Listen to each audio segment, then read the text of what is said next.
सभी के लिए आशीर्वाद है।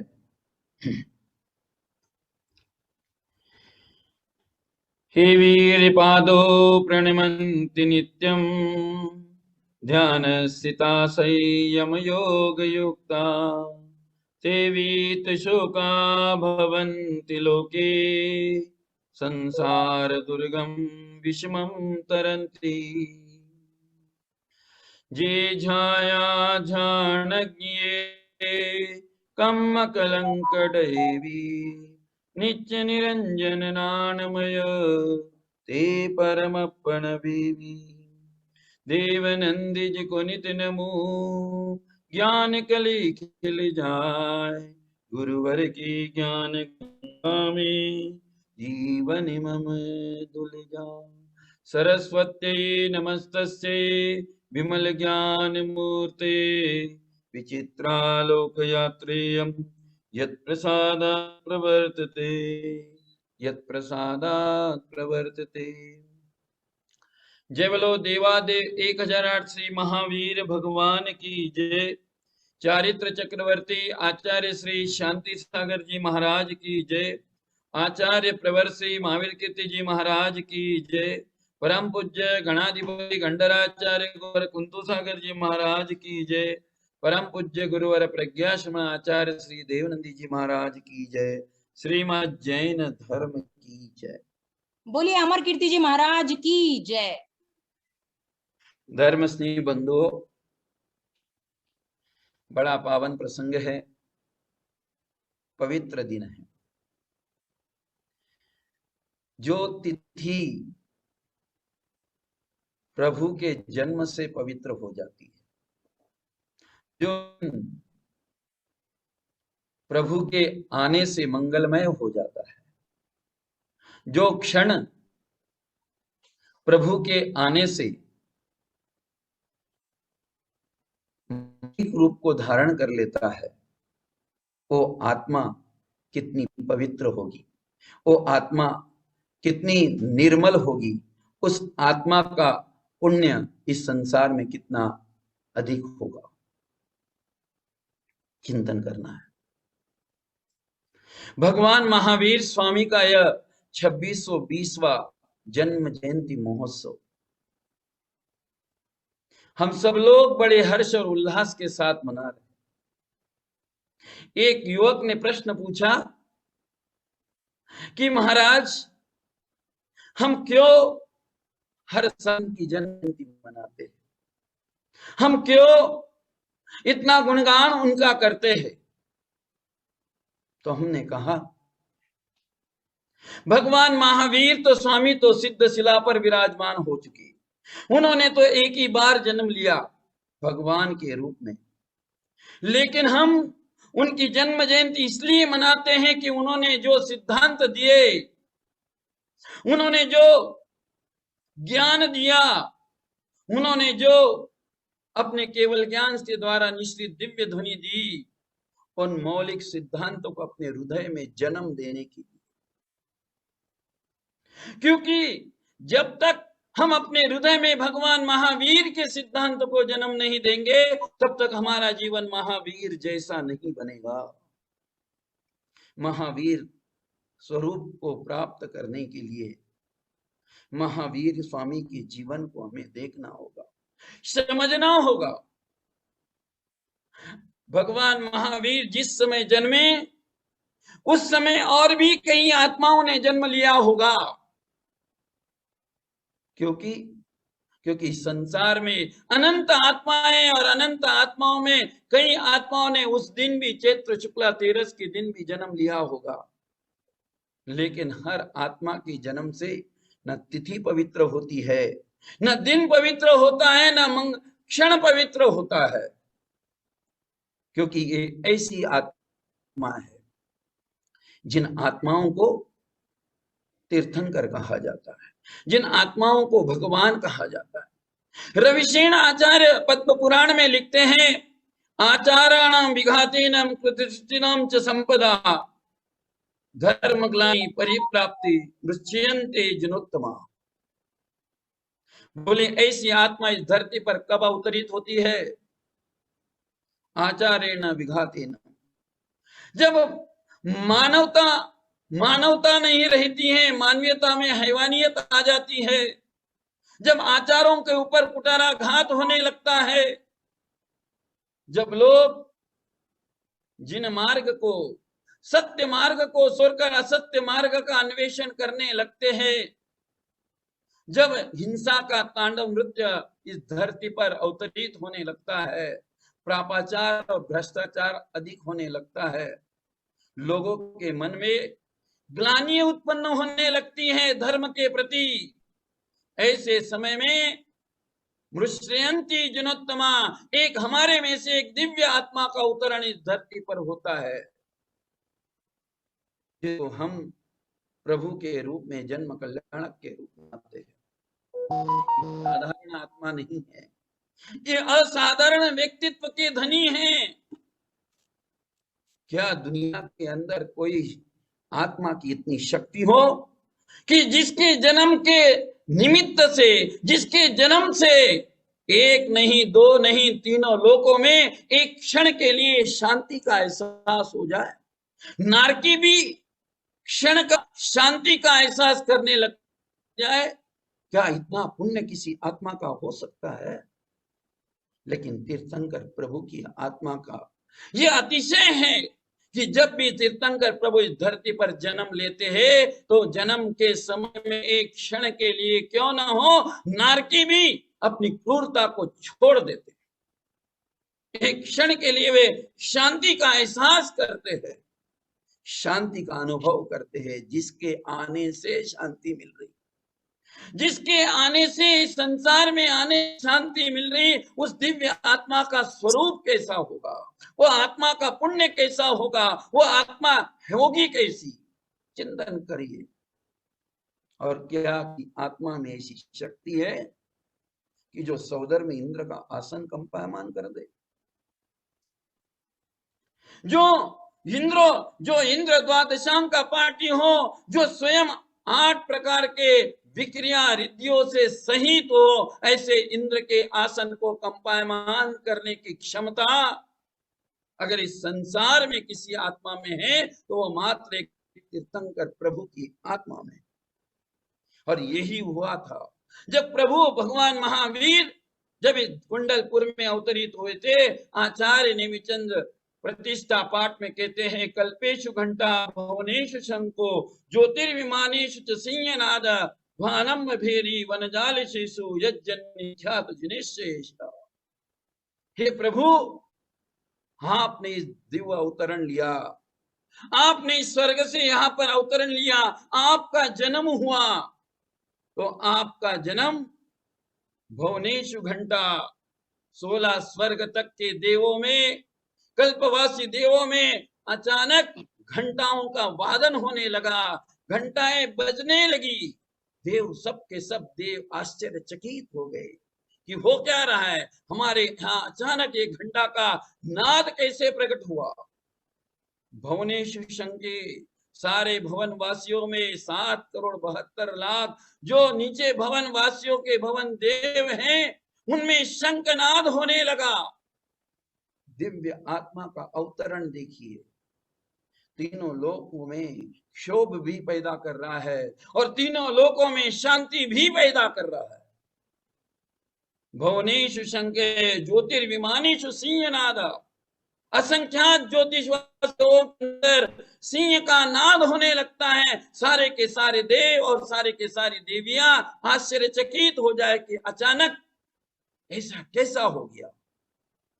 और बोले विंतरों के अंदर नगाड़े बजने लगते, बड़े बड़े नगाड़े बजने लगते हैं। एक दिव्य आत्मा, और हमारा जन्म होता है तो थाली बजाने वाला भी कोई नहीं मिलता है।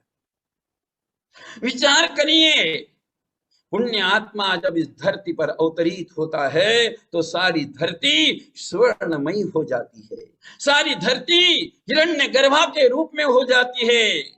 सौदर इंद्र अपने अवधि ज्ञान से जानता है ये अचानक क्या हुआ, और अवधि ज्ञान से जानने के बाद मालूम पड़ता है कि मध्यलोक में भरत क्षेत्र में आर्यखंड में ऐसी दिव्य आत्मा का अवतरण हुआ है जिसके लिए तीनों लोक के प्राणी तरस रहे हैं कि द्वारा जिन शासन जयवंत होने वाला, जिनके द्वारा मोक्ष मार्ग का उद्योतन होने वाला है, जिनके द्वारा एक नहीं अनेक आत्माओं का उद्धार होने वाला है, ऐसी दिव्य आत्मा का अवतरण होने वाला है।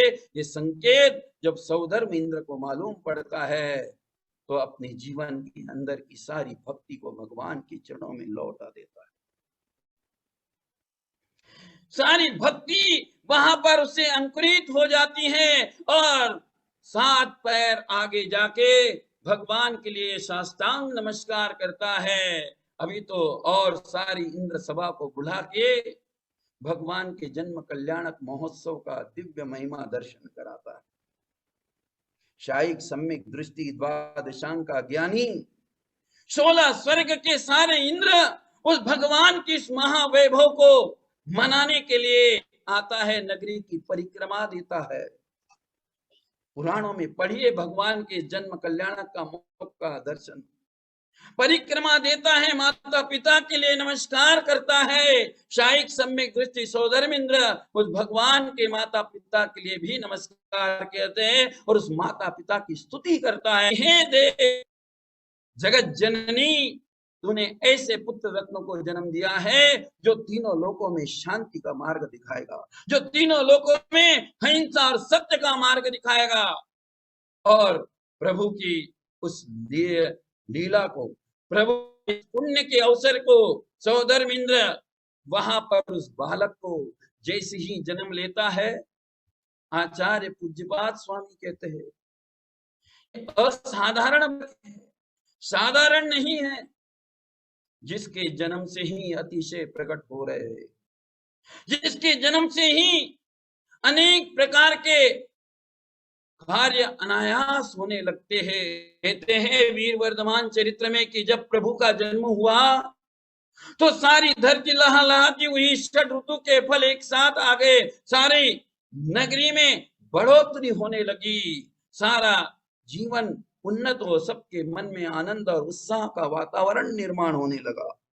इसीलिए माता और पिता ने सोचा कि इस बालक का नाम वर्धमान रखा जाए। भगवान जन्म लेते हैं तो वो अतिशयों से युक्त होगा जन्म होता है। कहते हैं कि वो आत्मा जब इस धरती पर होती है तो क्या लेके आते, नित्यम निस्वेदत्वम, बोले 10 अतिशयों को साथ में लेके आती है।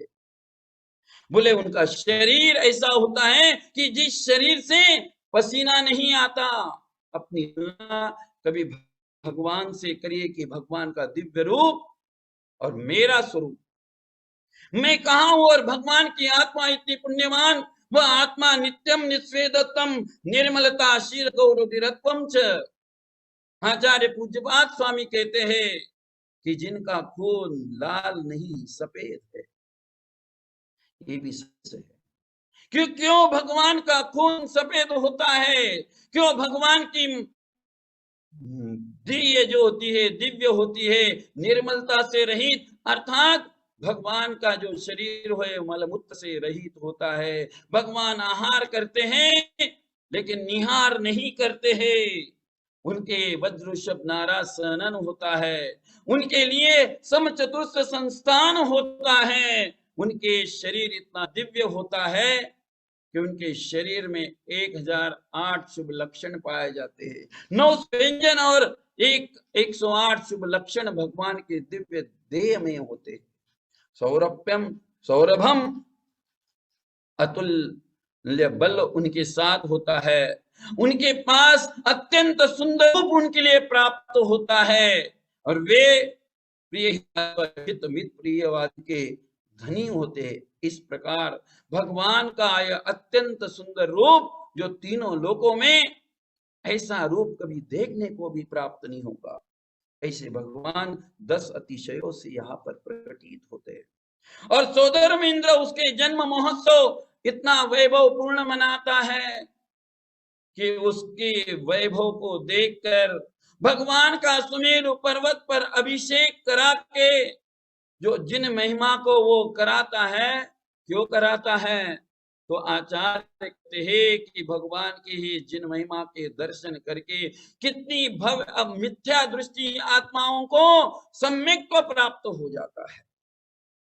ये जन्म महोत्सव साधारण महोत्सव नहीं है, ये साधारण आत्मा का जन्म नहीं है, ये असाधारण आत्मा का जन्म है। और ऐसी आत्मा जब इस धरती पर अवतरित होती है तो जिन महिमा की बात को बताने में जिनेंद्र भगवान की महिमा को बताकर सौदर्म इंद्र स्वयं भगवान के चरणों में नतमस्तक होता है। इतनी खुशियां उसके लिए होता है, इतनी खुशियां वहां पर सुमेरु पर्वत पर सारे के सारे देव भक्ति संगीत नित्य भगवान की भक्ति में डूब जाते हैं, अभिषेक के जल में डूब जाते हैं।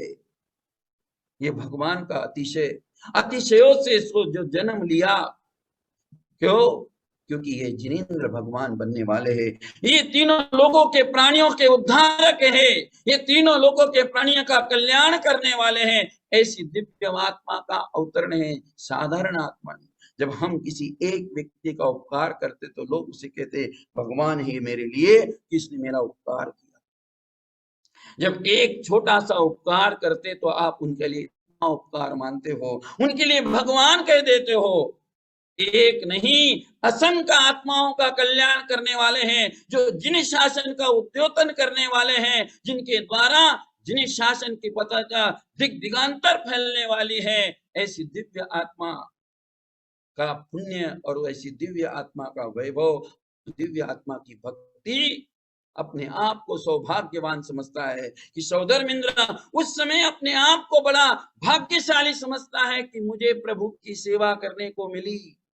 सौदर्म इंद्राणी सची देवी अपने आप के लिए धन्यवाद देती है कि मुझे सची देवी बनने का सौभाग्य प्राप्त हुआ और सौधर्म इंद्र के पहले भगवान के दर्शन करने का लाभ मुझे मिला, क्योंकि गर्भगृह में जाकर प्रभु के प्रथम दर्शन करने का सौभाग्य इस कलियुग का इस कल्याणक में अगर किसको प्राप्त होता है तो वह मात्र इस संसार की सर्वश्रेष्ठ नारी अगर है तो वह सची देवी है, जो प्रभु को सबसे पहले हाथों में लेती है, सबसे पहले दर्शन करती है और अपनी श्री पर्याय का छेद करके अपने सम्यक्त्व को मजबूत कर देती है और अपनी श्री पर्याय को नष्ट करके अपने मोक्ष जाने को निश्चित कर देती है। ये मात्र जिनेंद्र भगवान की भक्ति से ही संभव है। ऐसी दिव्य आत्मा के नजदीक जो जो आत्माएं जाएगी वो निश्चित ही एक महान फल को प्राप्त करेगी, क्योंकि जिनके निमित्त से तिथि पवित्र हो गई, जिनके निमित्त से दिन पवित्र हो गया, तो उसके निमित्त से अगर हमारी आत्मा पवित्र हो जाए, उनके निमित्त से अगर हमारी दिव्य देह पवित्र हो जाए, तो इसमें किस प्रकार का भी आश्चर्य नहीं है।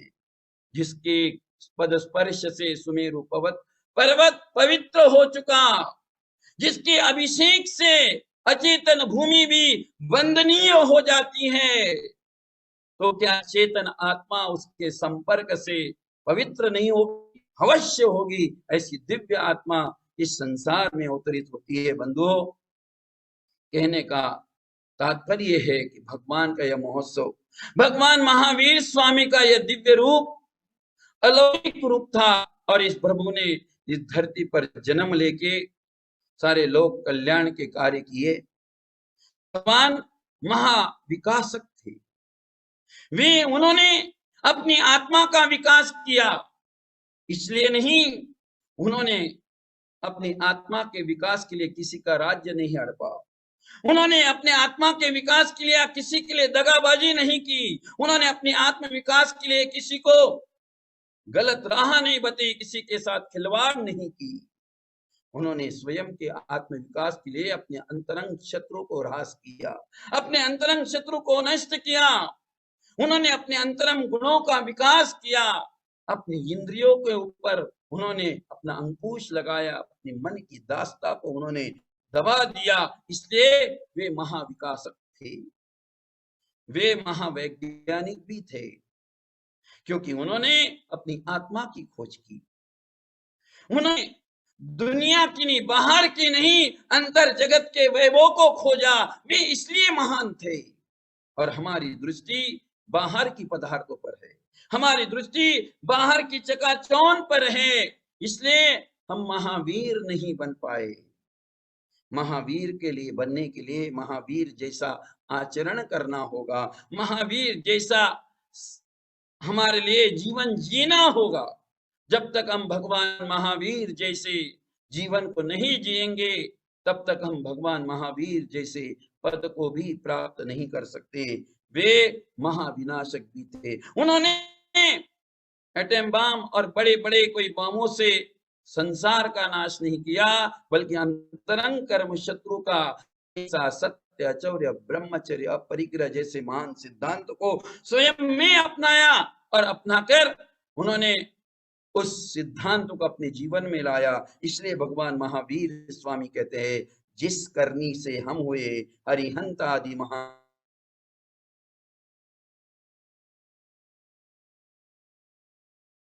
को प्राप्त किया। भगवान ने कहा कि जिस करनी से हम हुए हरिहंत आदि महान, बोले जिस कार्य करने से मैं हरियंता और सिद्ध अवस्था को प्राप्त हुआ, उसी कार्य को अगर तुम भी करते हो तो तुम भी बन सकते, तुम्हारे अंदर भी वही आत्मा है, तुम भी महावीर बन सकते हो, तुम भी आदिनाथ बन सकते हो, तुम भी तीर्थंकर प्रभु को बन सकते हो। ऐसी आत्मा की शक्ति तुम्हारे अंदर भी है। ये शिक्षा अगर किसी ने दी है तो भगवान महावीर स्वामी ने हमारे लिए दी है। बंधुओं, वे अनिकांत और स्याद्वाद के धनी थे। वे जिन उद्योतन करने वाले थे, उन्होंने स्याद्वाद को महत्व दिया था। बंधुओं, भगवान महावीर स्वामी का जीवन विशाल और सार्वभौमिक जीवन थे। उनके सिद्धांत भी विशाल थे, उनके दृष्टि भी विशाल थी। ऐसे भगवान महावीर के अनुयायी बनने का हम सब लोगों को बड़ा सौभाग्य प्राप्त हुआ है। ये हमारा सौभाग्य है कि हमारे लिए भगवान महावीर की जन्म जयंती मनाने का शुभ अवसर प्राप्त हो रहा है कि जिन्होंने ऐसी दिव्य आत्मा इस धरती पर अवतरित लेके जगत कल्याण किया था, हम उनके अनुयायी है। बस आज जन्म जयंती मना के एक ही बात रखना, अपने हृदय के अंदर उनके सिद्धांतों का जन्म देना है, उनके सिद्धांतों को जन्म देना है। अगर आपने भगवान महावीर स्वामी के सच्चे अनुयायी हो तो उनके सिद्धांत अगर हृदय के अंदर जन्म दे दिया तो तुम्हारी महावीर जयंती मनाना सार्थक हो जाएगी। इसलिए मैं अंतिम चरण में एक ही बात कहूं, महावीर को समझने के लिए महावीर ये नाम पर्याप्त है। और महावीर किस नाम की गहराई में जब उतरोगे तो महावीर को स्वयं पा जाओगे। तो इनमें 4 अक्षरों को आपके सामने, इस 4 अक्षरों की गहराई को मैं आपके सामने बताता हूं कि भगवान महावीर स्वामी का मां अक्षर हमें क्या संदेश देता है। भगवान महावीर स्वामी का मां अक्षर हमें संदेश देता है कि मन से भले कार्य करो, किसी के लिए बुरा मत सोचो, बुरा मत विचार करो। भगवान महावीर स्वामी का यह मां अक्षर हमारे लिए संदेश देता है कि मर्यादाओं में जीवन जियो। जब मर्यादाओं में जीवन जियोगे तो कोरोना क्या, दुनिया की कोई बीमारी तुम्हारे पास नहीं आएगी। जिस कोरोना से सारे लोग त्रस्त हो चुके हैं, आज भगवान महावीर इसीलिए याद आ रहे हैं कि कोरोना है इसलिए भगवान महावीर हमें याद आ रहे हैं। नहीं, भगवान ने तो जन्म जरा मृत्यु का नाश किया है। भगवान तो हमारे लिए सदैव याद रहेंगे, क्योंकि उन्होंने तो छोटी मोटी नहीं, हमेशा की बीमारी का नाश किया है कि उनको पास कोरोना नहीं आ सकता है, क्योंकि उन्होंने मर्यादाओं में जिया, उन्होंने अपने मन को वश किया, उन्होंने मन से सारे जीवों के प्रति सुख की भावना भाई, इसलिए वे महावीर बने। भगवान महावीर का मां अक्षर हमें संदेश देता है कि मन में हीन और दीन भावनाओं को छोड़कर मन में विराट भावनाओं का निर्माण करो तो तुम महावीर बन जाओगी।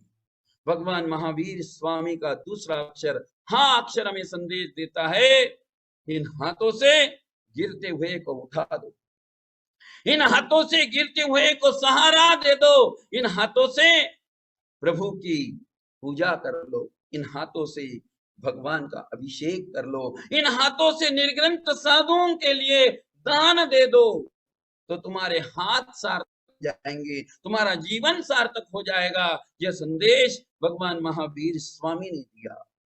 भगवान महावीर स्वामी ने का वी अक्षर हमारे लिए कहता है कि तुम अपने जीवन में विनम्रता का पाठ सीखो, तुम माता पिता की विनय करना सीखो, तुम अपने से बड़ों की विनय करना सीखो, तुम वीतराग मार्ग की ओर अपनाओ, तुम इस संसार में वीरोचित कार्य करो। जैसा कार्य भगवान महावीर स्वामी ने किया, जैसा कार्य हमारे ऋषि मुनियों ने किया, वैसे वीरोचित कार्य करो तो तुम भगवान महावीर जैसे बन जाओगे।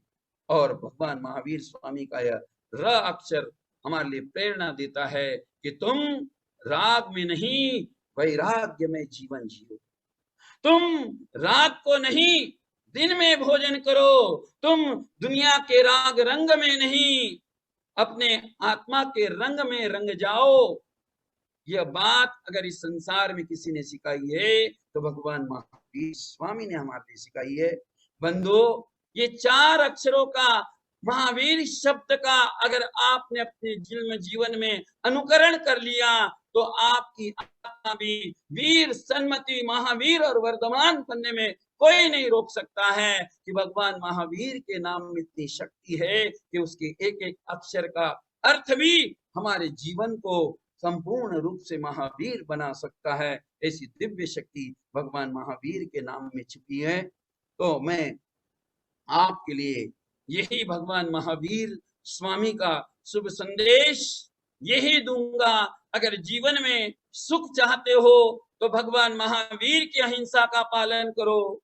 अगर आप अपने जीवन में प्रगति चाहते हो, उत्थान चाहते हो तो भगवान महावीर स्वामी की मैत्री का संदेश अपनाओ। हर जीव के लिए मैत्री का भाव रखो। अपने जीवन में शांति है तो भगवान महावीर जैसा त्याग को अपना लो। अगर अपने जीवन में सिद्धि चाहते हो तो भगवान महावीर जैसा ध्यान अपना लो। अगर ध्यान अपना लोगे, त्याग अपना लोगे, मैत्री के भाव अपना लोगे और अहिंसा को अपना लोगे तो आपकी आत्मा भी भगवान महावीर जैसी बन जाएगी।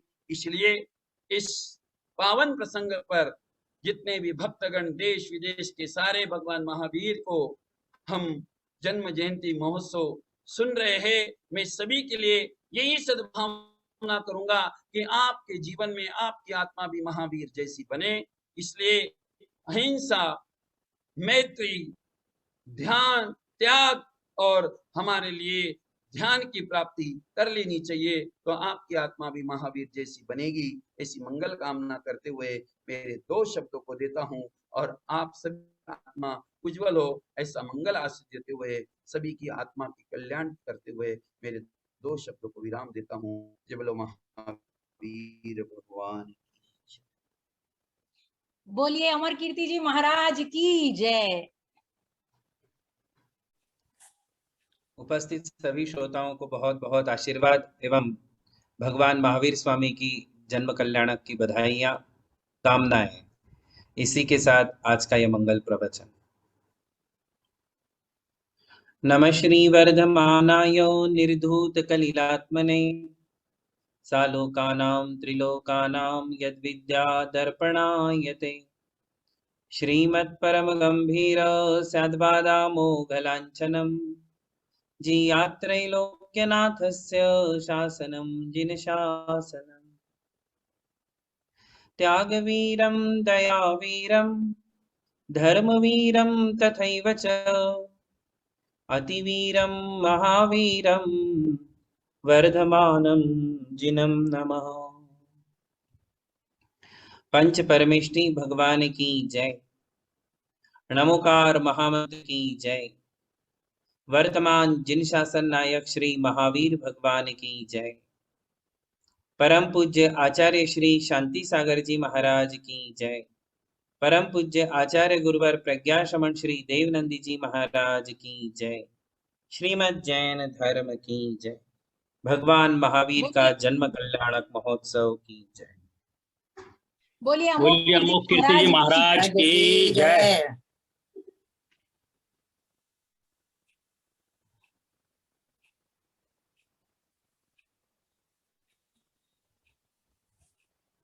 जन्म कल्याणक की शुभ घड़ियां चल रही है।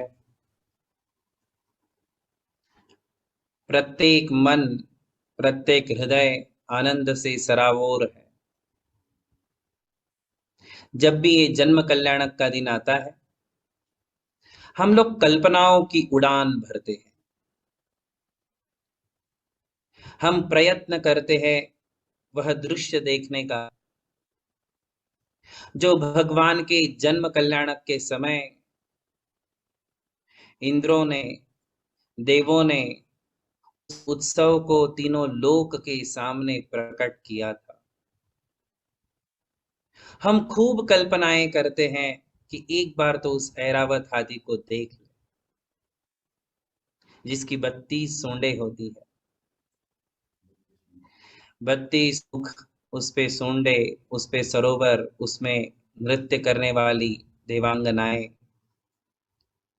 हम कल्पना करते हैं भगवान महावीर स्वामी के उस रूप की जिसे सबसे पहले शची इंद्राणी ने देखा। जन्म देने वाली मां ने नहीं देखा था, शची इंद्राणी ने देखा था। हम उस रूप की परिकल्पनाओं में खो जाते हैं।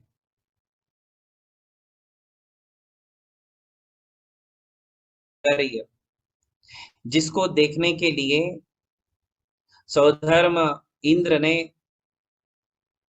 द्व्यक्षशक्रः सहस्राक्षो बभूव बहुविस्मय, 2 आंखों वाला सौधर्म इंद्र अपनी 1000 आंख बना करके भगवान को देखता है और फिर भी तृप्त नहीं होता है। ऐसा कैसा वह सौंदर्य रहा होगा, हम कल्पना करते। धर्म स्नेही बंधुओं, जन्म कल्याणक का दिन, जन्म कल्याणक की तिथि, जन्म कल्याणक के क्षण मंगलमय बन जाते हैं जब जिनेंद्र भगवान बालक रूप में जन्म लेते हैं और फिर उसका वह महा महोत्सव मनाया जाता है। उससे बड़ा उत्सव तीनों लोक में कोई होता ही नहीं है, जन्म कल्याणक का जो उत्सव होता है। और फिर हम लोग अपने गांव में, अपने नगर में, अपने मंदिर में और इस बार अपने घर में उस महोत्सव की तैयारियां करते हैं। पालना बनाते हैं, भगवान को उसमें बैठाते हैं, पालना झुलाते हैं और बस ये फील करते हैं कि जैसे हम स्वयं उस जन्म कल्याणक में शामिल हुए हैं। धर्म स्नेही बंधुओं, भगवान महावीर स्वामी का ही नहीं, अतीत काल में जितने तीर्थंकर हुए हैं और भविष्य में जितने तीर्थंकर होंगे, सभी का एक ही ढंग से, एक ही प्रकार से जन्म कल्याणक मनाया गया था और आगे भी मनाया जाएगा। क्योंकि ये वे आत्माएं हैं जिन आत्माओं ने संसार को रास्ता दिखाया, पथ दिखाया, मार्ग दिया, संसार के ऊपर वो उपकार किया जो उपकार तीनों लोक में कोई नहीं कर सकता है। भगवान से बड़ा उपकार तो किसी का हो भी नहीं सकता है। इस दिव्य आत्माओं का उत्सव मनाया जाता है। महावीर भगवान के विषय में नमः श्री वर्धमानाय निर्धूत कलिलात्मने सालोकानां त्रिलोकानां यद विद्या दर्पणायते। 2000 वर्ष पुराना यह मंगलाचरण है जो आज दिन तक गाया जाता है। हम सबके ओठों पर यह मंगलाचरण, और इसमें भगवान महावीर स्वामी का वह शुद्ध स्वरूप दिखाया गया जिसके द्वारा उन्होंने जन जन का कल्याण किया। यद विद्या दर्पणायते, कितनी सुंदर उपमा दी समंत भद्र आचार्य श्री ने। कैसे थे भगवान महावीर, कैसे थे भगवान महावीर का ज्ञान, तो आचार्य कहते हैं दर्पणायते। भगवान महावीर एक दर्पण थे, महावीर एक शुद्ध दर्पण थे जिनमें तीनों लोक समाहित थे। दर्पण कितना बड़ा संदेश हमारे लिए देता है। दर्पण कहता है सम्मान सबका किंतु संग्रह का नहीं। दर्पण की विशेषता है मिरर, आईना, और ये मिरर, आईना, दर्पण, जिसकी उपमा समंत भद्र स्वामी ने भगवान महावीर स्वामी के लिए दी। और दर्पण का कार्य होता है सबको चेहरा दिखाना। जो भी आता है दर्पण के सामने, दर्पण सबका स्वागत करता है, सबका, जो भी आएगा सबका स्वागत है, आईना। किंतु संग्रह किसी का नहीं, परिग्रह किसी का नहीं। दर्पण अपने अंदर किसी को स्थान नहीं देता है। जो आया उसका सम्मान किया, वो गया उसको भूल गया। आईने की खासियत, आईने की विशेषता, आईने की यही एक विशेषता है कि जो उसके सामने आता है उसको वो अपना चेहरा दिखाता है, और जो चला जाता है उसको वो भूल जाता है, उसको अपने मन में स्थान नहीं देता है। दर्पण के साथ संग्रह नहीं, दर्पण में संग्रह नहीं, दर्पण में परिग्रह नहीं। और हमारे तीर्थंकर, हमारे महावीर ऐसे ही दर्पण जैसे शुद्ध थे। उन्होंने सबको देखा, सबको देखा। तीनों लोक में जितने पदार्थ हैं उन सब पदार्थों को जाना, देखा, किंतु ने किसी का अपने दिल में संग्रह नहीं किया, किसी को अपने दिल से नहीं लगाया, किसी के साथ प्रेम नहीं किया, किसी के साथ अनुराग नहीं रखा, किसी के साथ आसक्ति नहीं, आकर्षण नहीं। अनासक्त चित्त होते थे हमारे भगवान, हमारे महापुरुष, हमारे तीर्थंकर। इसलिए यद विद्या दर्पणायते, जिनका ज्ञान दर्पण के समान आचरण करता था। क्या सुंदर उपमा दी है स्वामी समंत भद्र जी ने रत्न करंडक श्रावकाचार्य जी के मंगलाचरण में। यद विद्या दर्पणायते, लोग समझते हैं कि भगवान को, भगवान के ज्ञान को दर्पण की उपमा सिर्फ इसीलिए दी गई है कि भगवान का ज्ञान केवल ज्ञान है और उसमें दर्पण के समान तीनों लोग झलकते हैं। बंधुओं, सिर्फ झलकते नहीं हैं, झलकने के साथ साथ वहां वीतरागता भी झलकती है, वीतरागता झलकती है, वीतरागता के दर्शन होते हैं। भगवान ने तीनों लोक के अतीत, अनागत, वर्तमान की सभी पर्यायों को देखा, किंतु किसी को भी अपने अंदर स्थान नहीं दिया, जाना, देखा। और हम लोग कैसे हैं? हम जिस चीज को देख ले उस आने की सोचते हैं। कोई भी नई वस्तु हमें दिख जाए, हम चाहते हैं कि मुझे मिल जाए।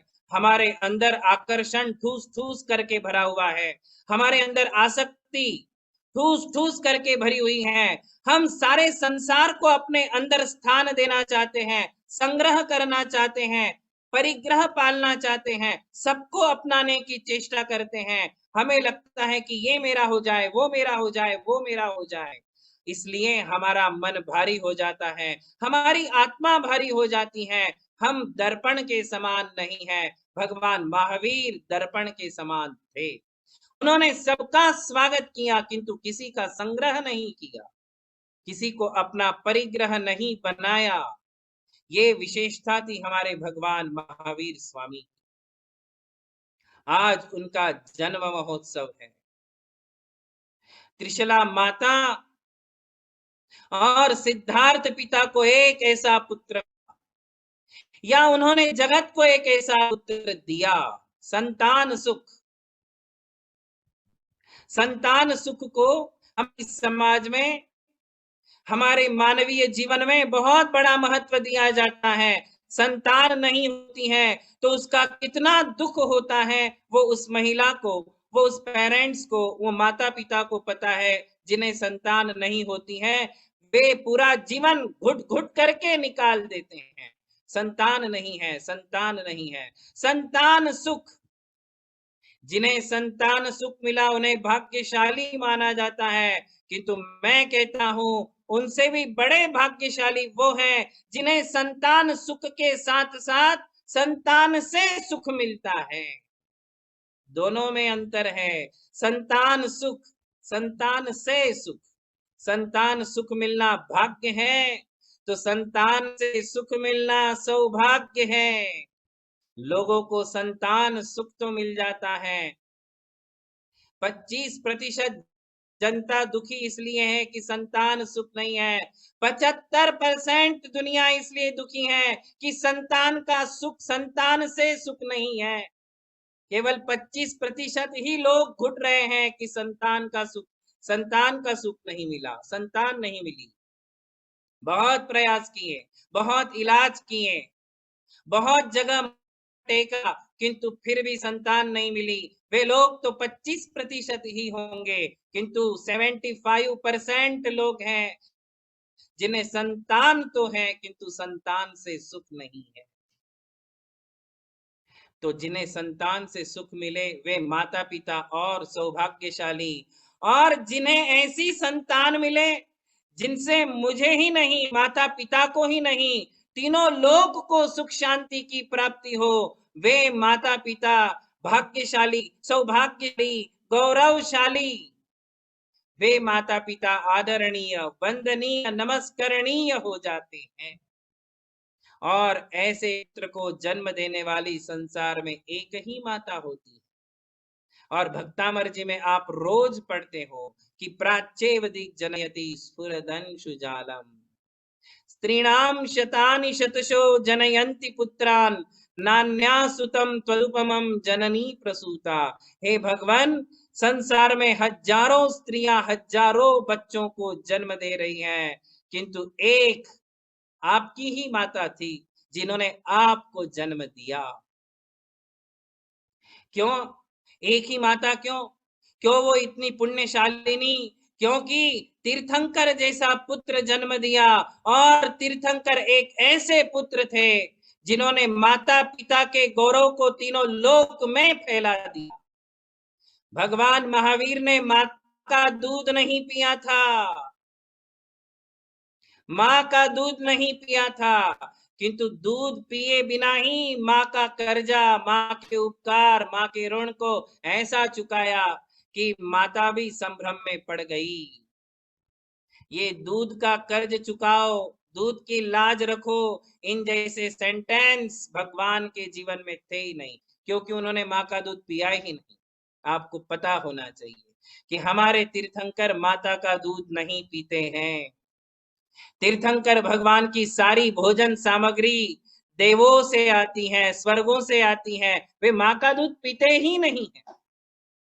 और हम सब मां का दूध पीते हैं, किंतु मां के दूध को हम कितना गौरवान्वित करते हैं, मां के दूध की हम कितनी लाज रखते हैं, माता के पिता के नाम को हम कितना गौरवान्वित करते हैं, ये हम सब जानते हैं। तीर्थंकरों ने तो मां का दूध ही नहीं पिया, किंतु माँ बाप का नाम तीनों लोक में रोशन कर दिया, तीनों लोक में रोशन किया, तीनों लोक माँ बाप खुश हो जाते हैं केवल भगवान के कारण। अभी तो जन्मे भी नहीं थे, उसके पहले ही सौधर्म इंद्र ने आकर नगरी की 3 प्रदक्षिणा दे दी थी। जन्म के साथ ही माँ बाप को नमन किया, माँ बाप की पूजा की कि हे जननी तुम धन्य हो, हे जनक तुम धन्य हो, तुमने एक ऐसा कल्याणकारी पुत्र जगत के लिए दिया। धर्म स्नेही बंधुओं, तीर्थंकर भगवान एक ऐसे यशस्वी बालक होते हैं, एक ऐसे तेजस्वी बालक होते हैं जिनके दर्शन के लिए जनता लालायित रहती है। कब दर्शन होंगे, कब दर्शन होंगे? भगवान के महल के बाहर लोग क्यों में खड़े रहते हैं कि हमें भी भगवान बालक का दर्शन हो जाए। ऐसे हमारे तीर्थंकर भगवान होते हैं। धर्म स्नेही बंधुओं, हम सारा चरित्र सुने हुए हैं। तीर्थंकरों का गर्भ कल्याणक कैसे मनाया जाता है, तीर्थंकरों का जन्म कल्याणक कैसे मनाया जाता है, जन्म कल्याणक के समय क्या क्या उत्सव किए जाते हैं, ये सारी बातें हम सबके लिए पता है। हम ये चरित्र हर वर्ष सुनते हैं, किंतु विडंबना ये है कि हमें भगवान महावीर केवल साल में 2 बार याद आते हैं, एक तो जन्म कल्याणक के दिन और एक तो दिवाली के दिन। जन्म कल्याणक को चैत्र सुदी त्रयोदशी को आए थे और दीपावली को भगवान चले गए थे। एक बार हम भगवान को इनवाइट करते हैं और एक बार भगवान को हम विदाई कर देते हैं। 2 बार ही हम भगवान महावीर को मिलते हैं, बाकी 363 दिन भगवान लापता होते हैं, ये आप अच्छे से जानते हो। धर्म स्नेही बंधुओं, भगवान महावीर स्वामी बोलने में कम और करने में अधिक विश्वास रखते थे। ध्यान रखें, भगवान ने 12 साल का मौन पाला था, तब तक मौन पाला था जब तक उनके लिए केवल ज्ञान नहीं हुआ था। पहले खूब पुरुषार्थ किया, पहले खूब साधना की, तपस्या की, ध्यान किया, और जब पूरा ज्ञान प्राप्त किया उसके बाद उन्होंने अपना मुंह खोला, उसके बाद वो बोलने लग गए। वहां से उनका शासन प्रारंभ हुआ। वीर शासन जयंती बीच में आती है। देखिए आप कितने बराबर 3 फंक्शन पूरे साल में आते हैं। एक तो जन्म कल्याणक का उत्सव होता है जो अप्रैल महीने में आता है, फिर वीर शासन जयंती आती है लगभग अगस्त महीने में, और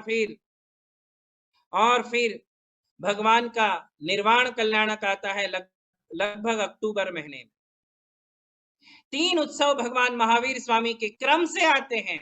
जन्म, उसके बाद वीर शासन जयंती अर्थात केवल ज्ञान, और उसके बाद भगवान की दिव्य ध्वनि के बाद भगवान का निर्वाण। 3 फंक्शन आते हैं, वीर शासन प्रारंभ होता है। आज हम सब लोग वीर शासन में जी रहे हैं। भगवान महावीर का अखंड शासन आज तक चला आया है। आज मैं आपके लिए भगवान का चरित्र नहीं सुनाना चाहता हूं, मैं आपके लिए भगवान के विषय में अधिक चर्चाएं नहीं करना चाहता हूं, किंतु आज मैं आपके सामने कुछ ऐसे प्रश्न करना चाहता हूं, कुछ निवेदन करना चाहता हूं कि हम क्या भगवान को 3 दिन के लिए ही मिलेंगे? क्या हम भगवान के बारे में स्तुति करके इतिश्री कर देंगे? महावीराष्टक स्तोत्र पढ़ लिया, भगवान का अभिषेक कर लिया, भगवान की पूजा कर ली, भगवान का चरित्र सुन लिया, इसके अलावा हम जन्म कल्याणक या मोक्ष कल्याणक में करते क्या है? मोक्ष कल्याणक के दिन लाडू चढ़ा दिया, इतना ही हमारा काम है, इसके अलावा हम कुछ नहीं कर सकते। त्रिशला माता ने भगवान महावीर दिए और महावीर भगवान ने मोक्ष मार्ग दिया, हमने भगवान के शासन के लिए क्या दिया? आज मैं इस सभा में उपस्थित सभी माताओं को पूछना चाहता हूं कि त्रिशला माता ने भगवान महावीर दिए, आप माताओं ने क्या दिया? हम महावीर तो नहीं दे सकते, आप महावीर तो नहीं दे सकते, आप महावीर पैदा नहीं कर सकते, आप महावीर को जन्म नहीं दे सकते, किंतु क्या हम भगवान महावीर के अनुयायियों को अपने घर में पैदा नहीं कर सकते? क्या एक छोटा सा काम हम नहीं कर सकते? माताओं के लिए पूछ रहा हूं, जननियों के लिए पूछ रहा हूं, जिन्होंने संतानों को जन्म दिया है, उन माताओं से मैं प्रश्न पूछ रहा हूं कि क्या हम केवल ताली बजाने के लिए, ताली बजा करके उत्सव मना लेंगे, केवल अभिषेक कर लेंगे, किंतु हमारे घर में जो अंधेरा छाया हुआ है, हमारे घर में जो हमारे युवा भगवान से दूर है, महावीर से दूर हैं, क्या उनके लिए आपका कोई कर्तव्य नहीं? यदि त्रिशला माँ, अकेली माँ, तीनों लोक को संभालने वाला महावीर दे सकती है, माता त्रिशला ने तीनों लोक को संभालने वाले महावीर दिए, तो क्या हम भगवान महावीर को उनके अनुयायी नहीं दे सकते हैं? आज ये बहुत बड़ा प्रश्न चिन्ह हमारे सामने है। हमारे बच्चे, हमारे युवा कहां जा रहे हैं? क्या हम माता पिताओं का इतना कर्तव्य नहीं है कि इस जन्म में, इस पर्याय में हम सिर्फ इतना काम करें कि अपने बेटे को भगवान महावीर का अनुयायी बना दे? एक उपकार तो अपने बेटों पर करो। आपने बेटे को जन्म दिया है, संस्कार दिए या नहीं, ये प्रश्न अपने आप से पूछो। आप बेटों को जन्म देते हो, बड़ा करते हो, खूब प्यार देते हो, उन्हें शिक्षा की सुविधा करते हो, उन्हें हायर एजुकेशन देते हो, क्वालिफाइड बनाते हो। बहुत बड़ा उपकार है आपका कि आपने अपने संतान को जन्म दिया, अपने बेटों को, अपनी बेटियों को जन्म दिया, बहुत बड़ा उपकार है। आपके उपकारों की कोई सीमा नहीं। आप माता पिता हो, किंतु इन उपकारों से क्या हमारी संतान आत्म कल्याण कर लेगी? क्या इन उपकारों से हमारी संतान का भला हो जाएगा? क्या इतने मात्र से, बड़ा कर देने से, शिक्षा दे देने से, प्यार दे देने से, प्रॉपर्टी अपने बेटों के नाम कर देने मात्र से हम अपनी पीढ़ियों का कल्याण कर रहे हैं? हम अपनी पीढ़ियों का भला कर रहे हैं? क्या उन्हें हमने सन्मार्ग दिया? क्या हमने उनके लिए वो रास्ता दिया जो रास्ता सीधे स्वर्ग और मोक्ष की ओर जाता है? स्वर्गाप वर्गगम मार्ग विमार्गणेष्ट, भगवान ने हमारे लिए वो रास्ता दिया था। भगवान महावीर ने हमारे लिए वो ध्वनि दी, दिव्य ध्वनि दी, जो सीधे स्वर्ग और मोक्ष का रास्ता तय करती है। वो ध्वनि हमारे लिए दी। क्या हम भगवान के इस शासन में अपना योगदान नहीं दे सकते हैं? और इसमें हम कैसे योगदान दे? तो धर्म स्नेही बंधुओं, ये वीर शासन जो चला था, शासन भगवान महावीर का शासन जो चला था, वो दिव्य ध्वनि से चला था। कब शुरू होता है शासन? जब भगवान उपदेश देते हैं। केवल ज्ञान होने के बाद भी भगवान महावीर का शासन प्रारंभ नहीं हुआ था। जब तक उनकी दिव्य ध्वनि नहीं खिरी, तब तक शासन था। भगवान पार्श्वनाथ का शासन चल रहा। भगवान महावीर के केवल ज्ञान होने के बाद भी भगवान पार्श्वनाथ का शासन चल रहा था। ये एक पंचम काल की अनहोनी घटना थी, जब तक उनके लिए एक अच्छा श्रोता गणधर नहीं मिला, और जब वो मिल गया, भगवान की ध्वनि खिर गई, दिव्य ध्वनि हुई, उपदेश हुआ, और उस उपदेश ने जन जन का कल्याण किया। वहां से शासन प्रारंभ हुआ। हमारे लिए आज जो धर्म मिला है, ये भक्ति मिली है, ये संस्कार मिले हैं, ये देव शास्त्र गुरु मिले हैं, ये जैन संस्कृति मिली है, यो भगवान महावीर के दिव्य ध्वनि का उपकार। किसका उपकार है? भगवान महावीर की दिव्य ध्वनि का ये उपकार है। हम उनके लिए क्या दे सकते हैं? तो भगवान के शासन की प्रभावना कर सकते हैं। वीर शासन प्रभावना, भगवान ने शासन दिया, हम वीर शासन की प्रभावना करें, और प्रभावना अपने घर से शुरू करें।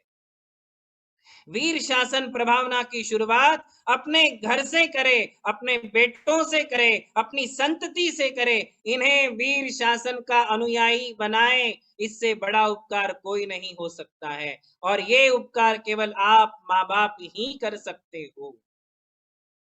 हम केवल चरित्र सुनेंगे, केवल पूजाएं करेंगे, केवल आराधनाएं करेंगे, किंतु अगली पीढ़ी को धर्म नहीं देंगे, अगली पीढ़ी को यदि हम महावीर को नहीं सौंपेंगे, तो आप ही सोचिए आगे हमारी समाज का क्या होगा। समाज की जरा एक बार दशा तो देखिए, क्या चल रही है, हमारी समाज कहाँ जा रही है। सबसे पहली वस्तु स्थिति, हमारी समाज की संख्या घट रही है, क्योंकि बर्थ रेट नहीं है, प्रजनन का दर नहीं है। हमारे यहाँ बच्चों की संख्या कम है। यदि जन्म देने का, प्रजनन का बर्थ रेट को यदि आप देखोगे, तो पहले एक माँ बाप 6-6, 7-7 संतानें होती थी, 10-10, 11-11 होती थी। आज से केवल 25-50 साल पीछे जाओ, 50-60 साल पीछे जाओ, माँ बाप को कम से कम 7, 8, 9, 10 संतानें हुआ करती थी। वहां से वो कम हुई तो 5, फिर 4, फिर 3, फिर 2, आज 2 भी नहीं है, आज एक बच्चा है। और एक बच्चा पैदा करने के लिए भी शादी के बाद 5-5 साल सोचते हैं कि दे कि नहीं, दे कि नहीं। विचार करें आप, जैन समाज का क्या होगा। हम तो बाल ब्रह्मचारी मुनि हैं, हम तो खुलेआम बोल भी नहीं सकते हैं कि बच्चे पैदा करो। किंतु बंधुओं, ये ऐसी स्थिति चल रही है, वर्तमान उस दिशा में जा रहा है जहां हमारी समाज दिनों दिन घटेगी। इसलिए हमें भी ये कहना पड़ता है कि सबकी संख्या में बढ़ोतरी होनी चाहिए, बच्चों को जन्म देना चाहिए, विचार नहीं करना कि उसको कैसे पाले। शिक्षा का इतना खर्च है, एजुकेशन में इतना पैसा लगता है, एक ही पालना नहीं हो पाता। अरे जो आता है वो अपनी किस्मत, अपना भाग्य साथ में लेके आता है। हो सकता है कि आने वाली संतान तुम्हारे घर में समृद्धि और धन संपत्ति भर दे, उसके पुण्य से तुम्हारे तुम्हारी 7 पीढ़ियों का उद्धार हो जाए, ऐसी भी तो संतान आपके घर में आ सकती है। आज वो चीज पर ध्यान नहीं है और हम तो हमारा यहाँ तक हम आ चुके हैं। ये सबसे पहली विडंबना हमारे समाज की, ये वर्तमान स्थिति। अब इसके बाद दूसरा प्रश्न देखिए, दूसरी परेशानी देखिए हमारी समाज की।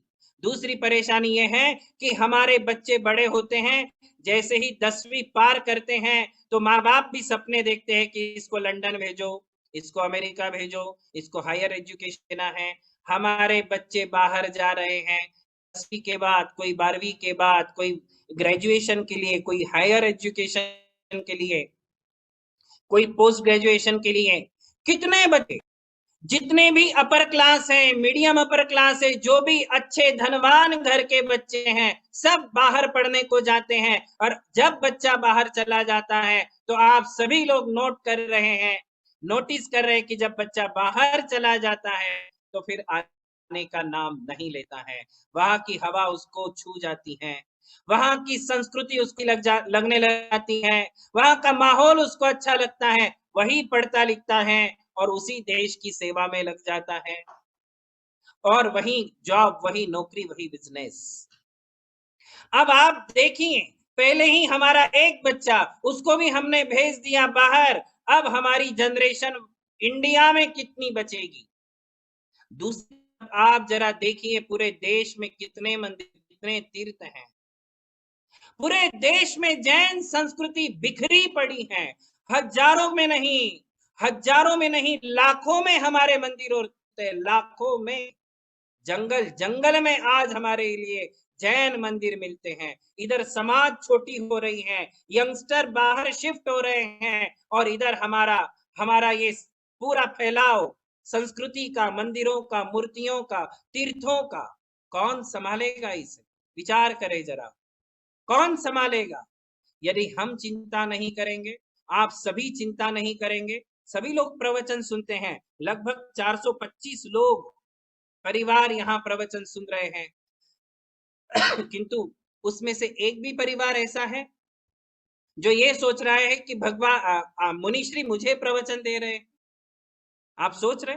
आप में से एक भी ये नहीं सोचता है कि महाराज श्री मुझे बता रहे हैं। आप सभी लोग ये सोचते हैं कि 425 को बता रहे हैं। कितनों को बता रहे हैं? 425 को बोल रहे हैं, मुझे थोड़ी ना बोल रहे। और हर व्यक्ति, हर परिवार सिर्फ खुदगर्ज बन जाता है, पैसों के पीछे, चंद पैसे के पीछे, यश के पीछे, ख्याति के पीछे अपने बच्चों को बाहर भेज देते हैं। अगली पीढ़ी देखना यहाँ कौन बचेगा? धर्म स्नेही बंधुओं, ये बहुत बड़े प्रश्न चिन्ह आज हमारी समाज में है। और इसलिए मैं कह रहा हूं, यदि आपका बच्चा विदेश में चला गया है तो जाने दो। क्या विदेश में बैठ करके वो अपने देश का विचार नहीं कर सकता? मैं आज विदेश के लोगों को भी ये प्रश्न पूछता हूं, क्या विदेश जाने से आप अपना देश, अपना गौरव, अपनी संस्कृति, अपनी भाषा, अपना धर्म, हमारे देव शास्त्र, गुरु, क्या इनका आपको कोई गौरव नहीं? यदि गौरव है आपके मन में, आज भी वो गौरव जिंदा है, और जिंदा है तभी आपने वहां मंदिर बनाए, तभी आपने भगवान महावीर को मंदिरों में बैठाया और उनके दर्शन, उनकी पूजा आराधना आप कर रहे हो। किंतु मैं वास्तव में ये जन्म कल्याण को तभी सार्थक मानूंगा जब हर घर में आप भगवान महावीर का अनुयायी पैदा करोगे, अपने बेटे को भगवान महावीर का अनुयायी बनाओगे। आपके बेटे में आज भी वो श्रद्धा, वो ललक नहीं है जो आप में है, जो आपके माता पिता में थी, जो आपके माता पिता में देव शास्त्र गुरु के प्रति आसक्ति थी, लगाव था, खिंचाव था, वो उससे कम आज आप में है। किंतु आपके बेटों में तो उतना भी नहीं है। चिंता का विषय है, क्या हम सिर्फ हमारे बेटों को हमारी विरासत, हमारे पैसे, हमारी प्रॉपर्टी का मालिक बनाना चाहते हैं? क्या उन्हें आप जैन धर्म का अनुयायी नहीं बनाओगे? क्या आप उन्हें जैन नहीं बनाओगे? यदि जैन बनाना है तो भगवान महावीर का अनुयायी बनाना ही पड़ेगा, और यहीं से वीर शासन की प्रभावना प्रारंभ होगी, अपने घर से। मैं आज समाज की बात नहीं कर रहा हूं, मैं आज केवल घर की बात कर रहा हूं। बड़ी मुश्किल से आप इकट्ठे हुए हो, ये कोरोना का उपकार है। कि आप घर में सब इकट्ठे हो गए। चर्चा के लिए बहुत अच्छा समय है, मिलके बैठो, सभी सभी एक साथ बैठो, माता पिता बेटे बहुएं सबको लेकर के बैठो और भगवान महावीर स्वामी की संस्कृति की चर्चा करो, भगवान महावीर के विषय में चर्चा करो, जैन धर्म के विषय में चर्चा करो, जैन गुरुओं के विषय में चर्चा करो, अपने धर्म का माहात्म्य अपने बच्चों को बताओ, वरना ये बच्चे कभी जैनिज्म से नहीं जुड़ पाएंगे, ये तो क्रिश्चियनिटी में चले जाएंगे या बुद्धिस्टों में चले जाएंगे, किंतु जैन नहीं बन पाएंगे। इसलिए आज जिम्मेदारी है हर माता पिता की कि वो वीर शासन की प्रभावना अपने घर से प्रारंभ करे, अपने बेटों से, अपनी बेटियों से, अपने बहुओं से प्रारंभ करे। और जब आपका पूरा घर महावीर का अनुयायी बन जाएगा, जब आपके रोज भगवान महावीर के नाम की घंटी बजने लग जाए, जब आपके घर में रोज भगवान महावीर नाम का दिया जलने लग जाएगा, आरतियां होने लग जाएगी, तो फिर समझना कि मैंने अपना जीवन धन्य कर लिया।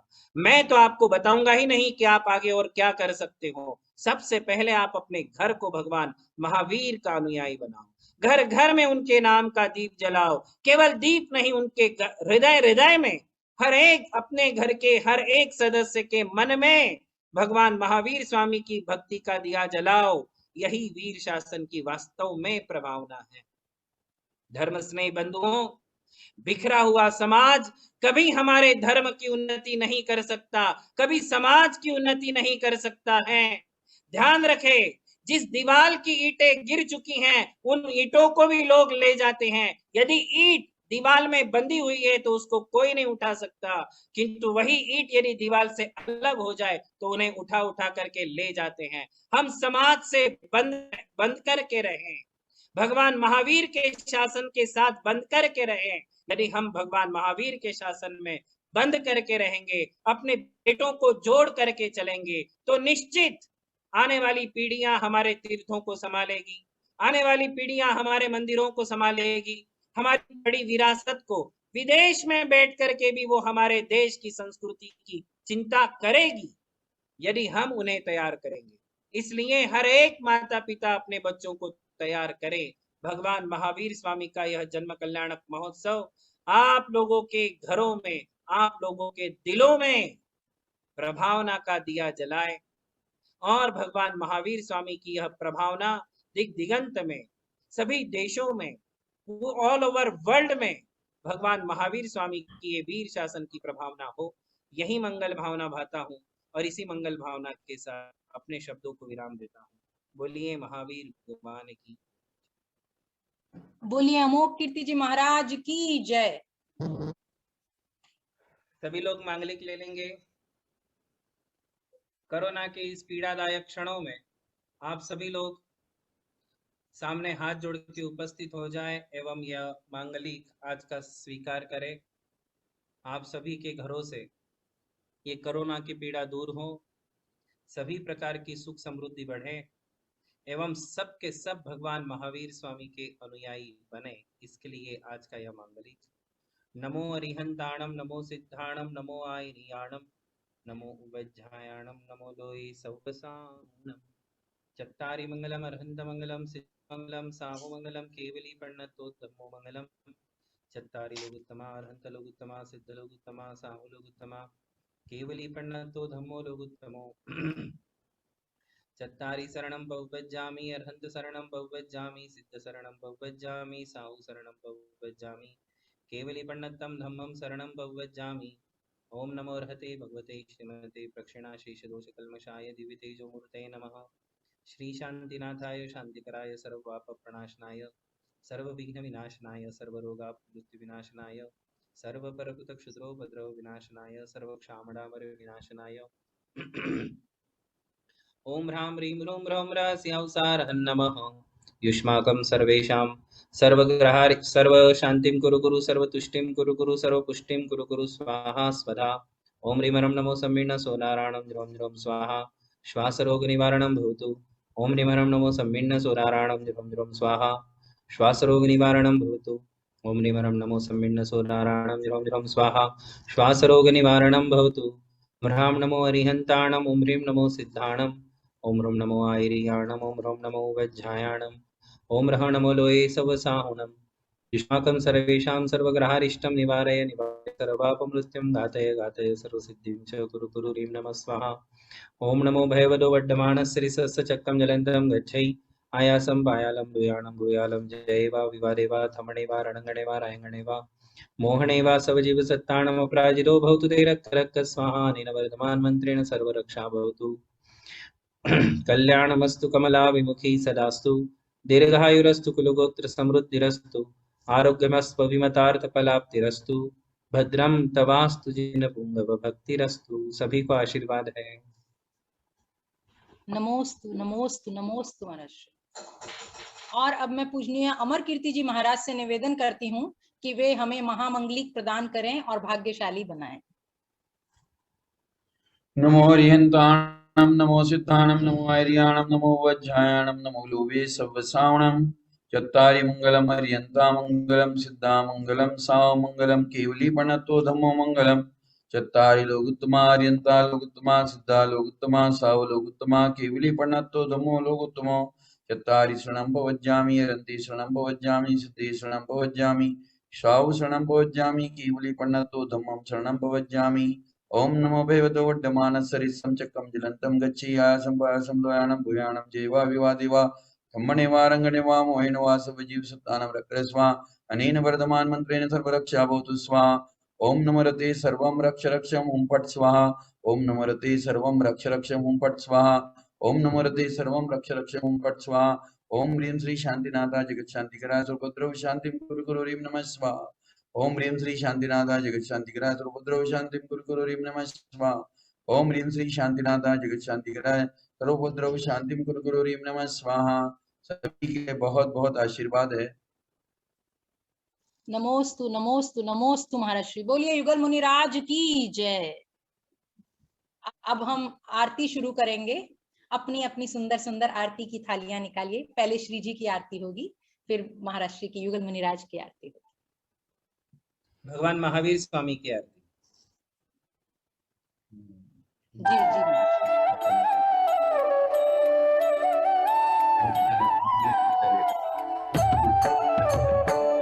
ओम जय महावीर प्रभु स्वामी जय महावीर प्रभु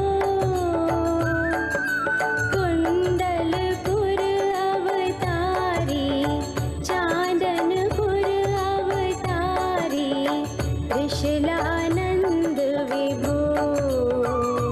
ओम जय महावीर प्रभु से भारत घर जन में वैभव था भारी स्वामी वैभव था भारी।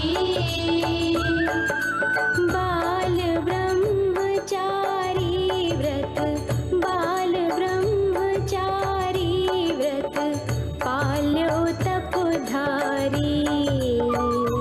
ओम जय महावीर प्रभु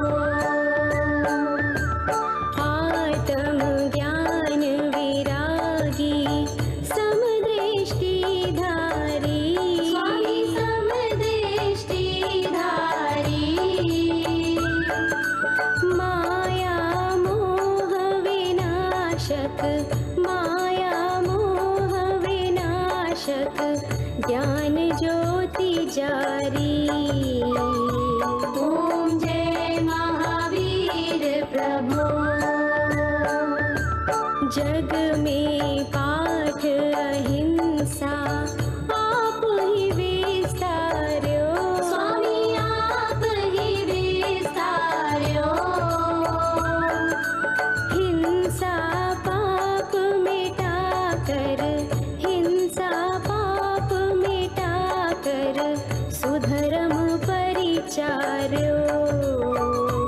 ओम जय महावीर प्रभु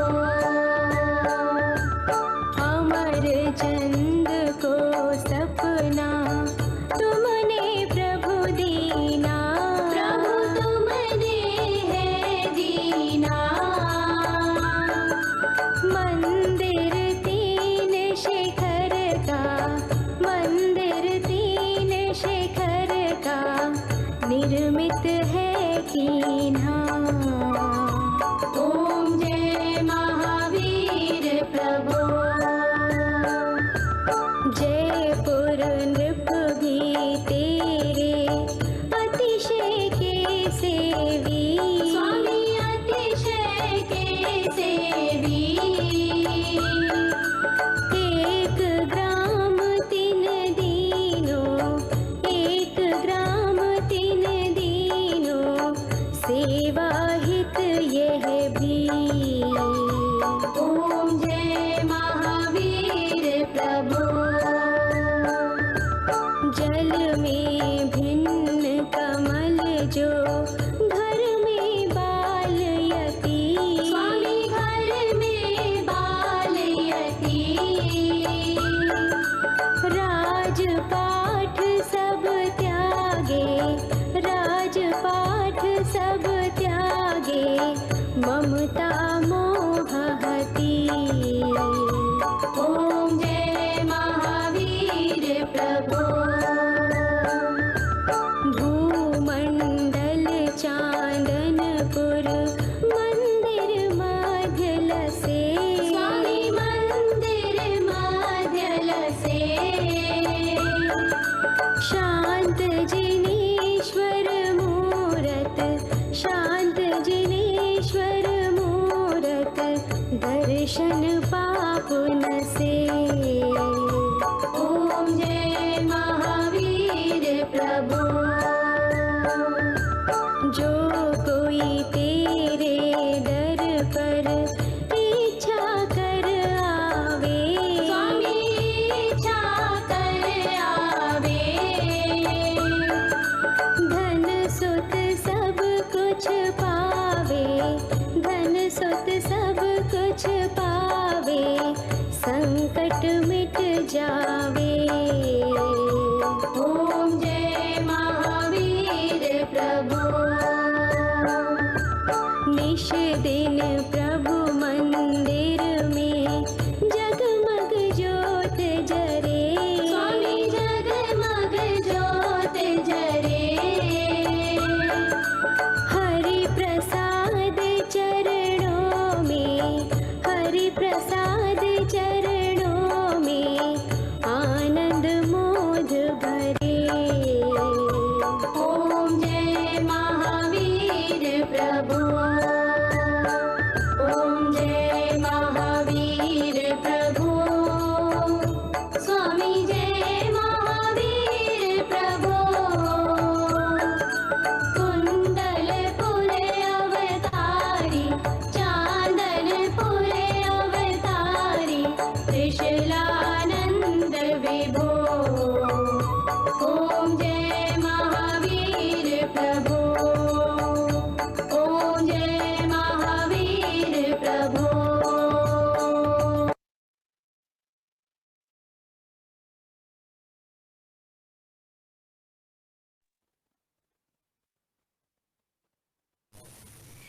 जय जय गुरुवर भक्त पुकारे, आरती मंगल गाए।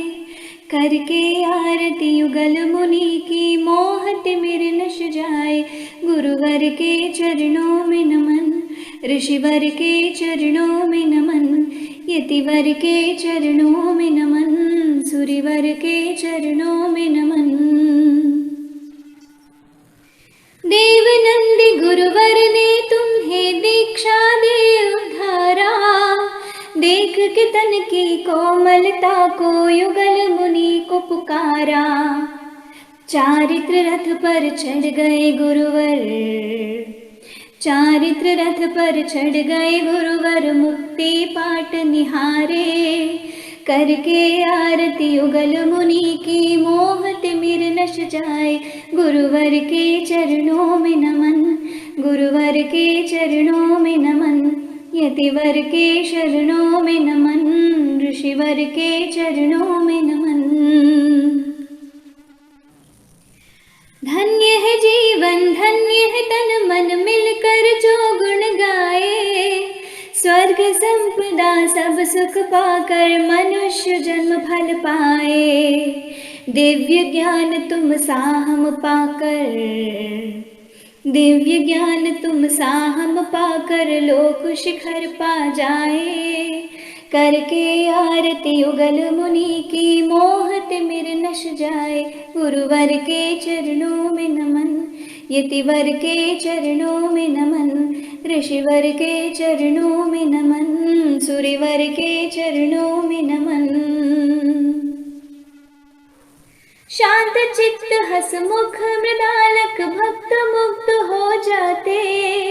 हितकारी मृदुवाणी सुनकर दुख संताप मिटाते। ज्ञानामृत की सरिता बहाकर, ज्ञानामृत की सरिता बहाकर धर्म कालक जगाए। करके आरती युगल मुनि की मोह तिमिर नश जाए। गुरुवर के चरणों में नमन, गुरुवर के चरणों में नमन। जय जय गुरुवर भक्त पुकारे, आरती मंगल गाए। करके आरती युगल मुनि की मोह तिमिर नश जाए। गुरुवर के चरणों में नमन, ऋषिवर के चरणों में नमन, यतिवर के चरणों में नमन, सूर्यवर के चरणों में नमन। गुरुवर के चरणों में नमन, ऋषिवर के चरणों में नमन, सूर्यवर के चरणों में नमन, यतिवर के चरणों में नमन।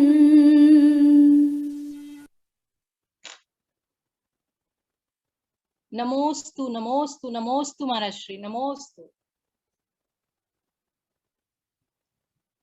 यहाँ उपस्थित सभी जनों को उनकी भक्ति के लिए बहुत नमन करती हूँ। देश विदेश से इतने लोग जुड़े हैं युगल मुनिराज के साथ, सबको मैं उनकी भक्ति की अनुमोदना और भक्ति के लिए तहे दिल से यही भावना भाती हूँ कि हम सब महाराज श्री की सिखाई हुई हर शिक्षा को आज याद रखें। हम अपने जैन बनने के कर्तव्यों को याद रखें। हमारा धर्म है, हम इसके लिए जैसा आज महाराज श्री ने बहुत सारे पॉइंट्स हमें सिखाए हैं, उनमें मनन करें, चिंतन करें। जो ना समझे वो वापस गुरुदेव को पूछें। आप सबका बहुत बहुत शुक्रिया। नमोस्तु महाराज श्री। बोलिए युगल मुनिराज की जय। जय बोलिए धर्म दिवाकर, आर्ष मार्ग संरक्षक, परम पूज्य मुनिश्री अमोघ कीर्ति जी, मुनिश्री अमर कीर्ति जी महाराज की जय। जय जय गुरुदेव, जय जय गुरुदेव, जय जयकारा गुरुदेव का, जय जय गुरुदेव। जय जय। मोस्त महाराज श्री। नमस्ते गुरुवर, नमस्ते गुरुवर, नमस्ते गुरुवर।